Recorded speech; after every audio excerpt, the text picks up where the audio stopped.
இந்த question ப்ரீவியஸா SS exam கேட்டிருக்காங்க. அதாவது ஏவும் பியும் 2 பேரும் இணைந்து ஒரு வேலையை 7 நாட்கள் செய்து முடிப்பார்கள். ஏ என்பவர் பியை விட 1/3/4 மடங்கு திறமையானவர் எனில் ஏ மட்டும் தனியே அந்த வேலையை எத்தனை நாட்கள் செய்து முடிப்பார் கேக்குறாங்க. டைம் அண்ட் ஒர்க்ல இந்த மாடல் சம் கேட்டாங்களா எப்படி குயிக்கா சால்வ் பண்ணலாம்ன்றத பார்க்கலாம். கொஸ்டின்ல ஏ என்பவர் பியை விட 1/3/4 மடங்கு திறமையானவர் அப்படிங்கிறாங்க.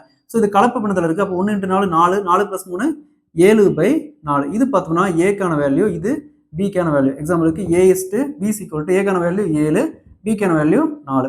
இப்போ பி ஒரு நாளைக்கு 4 வேலை செஞ்சாருன்னா ஏ ஒரு நாளைக்கு 7 வேலை செய்வார். ஓகேங்களா? 2 பேரும் சேர்த்தனா 11 வேலை. ஒரு நாளைக்கு 2 பேரும் சேர்ந்து 11 வேலை செய்யறாங்க. ஸோ இங்க பாருங்க, ஏவும் பியும் சேர்ந்து 7 நாள் வேலை செய்யறாங்க. 7 நாளையில ஒரு வேலையை செய்து முடிக்கிறாங்க. 7 நாள் வேலை செஞ்சா ஒரு நாளைக்கு 11 வேலை செய்யறாங்கன்னா அப்ப 7 நாளைக்கு எத்தனை நாள் செஞ்சிருப்பாங்க? 7 × 11 = 77 வேலை. மொத்தமா 77 வேலை 2 பேரும் சேர்ந்து செஞ்சு முடிச்சிருப்பாங்க. ஸோ இந்த வேலை 77 வேலையை ஏ மட்டும் தனியா செஞ்சா எத்தனை நாள் செஞ்சு முடிப்பாங்க? இப்போ ஏ ஒரு நாளைக்கு 7 வேலை செய்யறாரு. அப்ப 77 × 7 = 11 நாள். ஏ மட்டும் தனியா செஞ்ச அந்த வேலையை 11 நாள் செஞ்சு முடிச்சிருப்பாரு. Option B is the correct answer.